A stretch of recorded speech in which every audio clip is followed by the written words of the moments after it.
Bismillahirrahmanirrahim. Alhamdulillahirabbil alamin wassalatu wassalamu ala asyrafil anbiya'i wal mursalin sayyidina Muhammadin wa ala alihi washabbihi ajma'in. Bertemu kita lagi di dalam sesi pembelajaran pendidikan Islam. Kali ini kita akan belajar tentang satu tajuk, iaitu Mari Beriadah, pendidikan Islam tahun 4.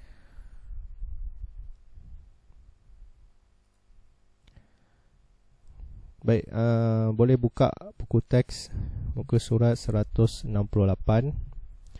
Awak boleh tengok gambar tu. Dia ada bagi satu gambar, dan dalam gambar tu murid-murid sedang melakukan pelbagai aktiviti riadah, aktiviti sukan. Baik, kita tengok terus kepada pengertian riadah. Pengertian riadah ialah gerak badan, senaman atau segala kegiatan yang dilakukan pada waktu lapang untuk menyihatkan badan. Itu adalah pengertian bagi riadah. Jadi tujuan utama riadah ialah untuk menyihatkan badan dengan bersenam dan sebagainya. Apa-apa sahaja aktiviti yang dapat menyihatkan badan, seperti bersenam, bermain dan berrekreasi. Ini antara aktiviti riadah lah. Bersenam, bermain dan juga berrekreasi. Kemudian hukum beriadah. Hukum beriadah adalah harus dan digalakkan. Jadi ini hukumnya harus, supaya kita dapat menjadikan badan kita sihat. Jika niat badan kita beriadah untuk jadikan badan kita sihat supaya dapat beribadah kepada Allah, maka kita akan dapat pahala. Dan juga jika kita beriadah, kita berniat untuk dengan beriadah badan kita sihat dan kita dapat mudah untuk menuntut ilmu, juga kita dapat memperolehi pahala. Ini pengertian riadah lah. Baik, hadis tentang riadah saya bacakan.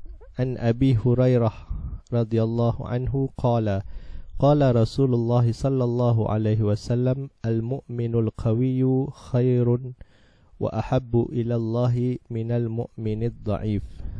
Rawahul Muslim, diriwayatkan oleh Imam Muslim. Apa maksud hadis ni? Maksudnya orang yang beriman, yang kuat. Orang yang pertama dia beriman, lepas tu dia kuat, lebih baik dan lebih disukai oleh Allah daripada orang beriman yang lemah. Jadi orang beriman ni Allah suka, tetapi Allah lebih suka orang yang beriman dan orang yang kuat. Jadi kalau ada dua orang beriman, seorang kuat, maknanya sihat lah, dan seorang lagi lemah, tak sihat. Jadi Allah lebih suka orang yang beriman yang kuat dan sihat. Ini hadis Nabi sallallahu alaihi wasallam, Nabi pesan.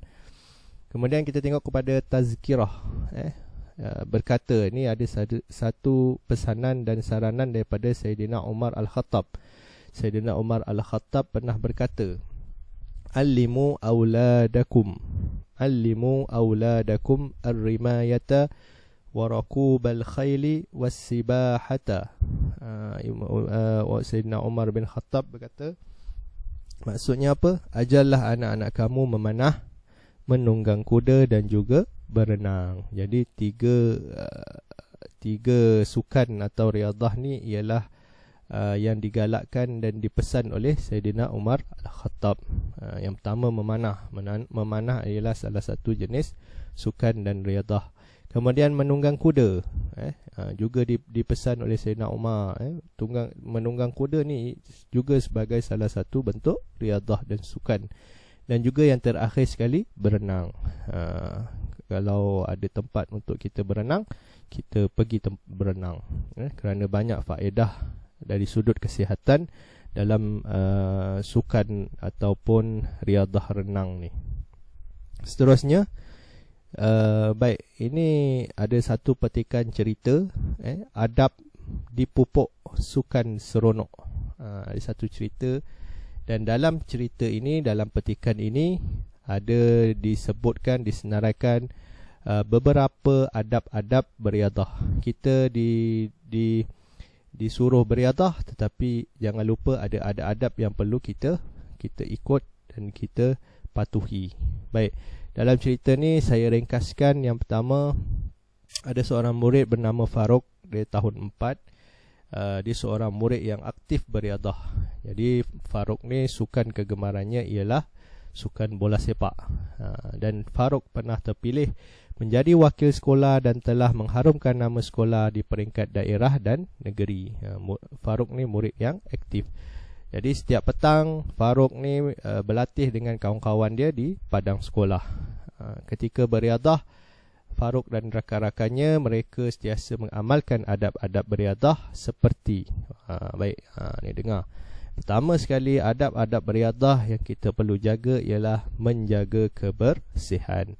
Jaga kebersihan diri, jaga kebersihan tempat kita beriadah. Tengok yang garisan merah tu. Kemudian yang kedua apa? Adab yang kedua ialah menutup aurat. Bila kita beriadah, kita kena tutup aurat. Yang lelaki mesti pakai seluar panjang, pakai baju, pakai seluar panjang. Yang perempuan mesti pakai tutup aurat badan daripada hujung rambut hingga hujung kaki. Tutup pakai tudung, jangan pakai baju ketat-ketat. Yang seterusnya, yang ketiga, adab yang ketiga, memelihara semangat kesukanan. Macam mana dia nak pelihara semangat kesukanan? Jangan mudah tidak mudah bergaduh dan bermusuh. Dalam sukan ni jangan mudah bergaduh dan bermusuh. Kena pelihara semangat kesukanan. Jadi kemudian bukan tujuan riadah ni, tujuan bersukan ni bukan untuk tunjuk siapa yang lebih hebat. Bukan. Tujuan riadah untuk menyihatkan badan, untuk merapatkan ukhuwah, silaturahim, bersama-sama bersukan beriadah.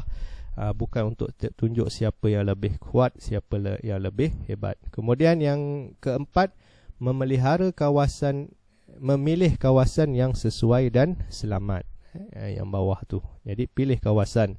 Kalau nak main bola sepak, main dekat padang ataupun dekat gelanggang futsal. Jangan main bola sepak atas jalan tar, jatuh, berdarah dan sebagainya, boleh menyebabkan kecederaan dan mudarat. Jadi pilih kawasan yang sesuai dan selamat. Itu adab yang keempat. Seterusnya, selain itu, ni sambung balik petikan tadi. Selain itu, mereka juga menjauhi amalan negatif dalam sukan. Apa dia amalan negatif? Antara amalan-amalan negatif yang perlu kita jauhi, yang perlu kita hindarkan ialah antaranya ejek-mengejek hingga menyebabkan pergaduhan. Mula-mula ejek kawan, akhirnya boleh menyebabkan marah dan boleh bergaduh. Seperti antaranya yang lain apa dia? Seperti pembaziran, membazir, dan aktiviti yang mengandungi unsur judi dan rasuah.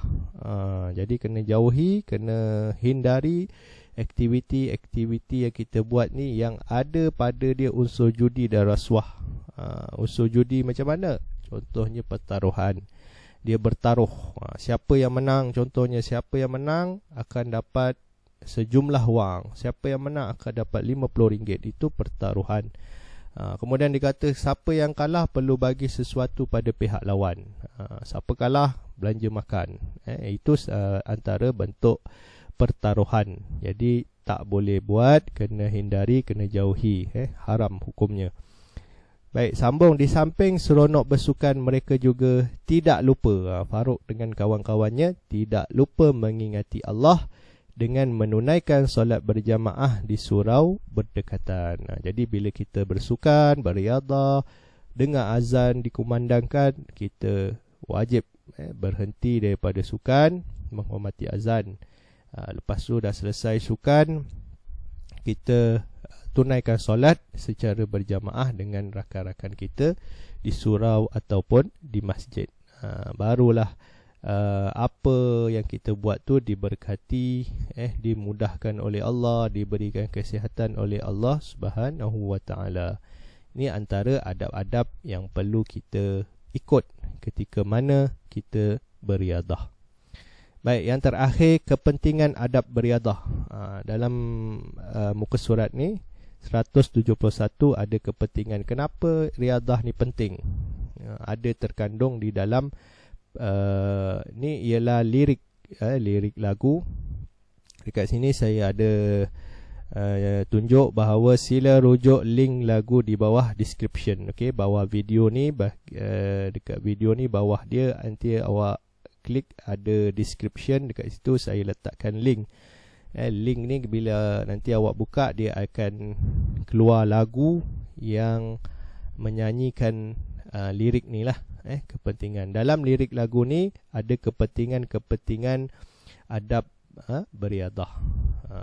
Banyaklah, antaranya badan sihat kuat. Bila riadah badan kita jadi sihat, jadi kuat, penyakit dihindarkan, penyakit kita dapat menghindarkan diri kita daripada penyakit. Lagi apa lagi? Pahala dapat, iman pun kuat. Ni ialah kepentingannya.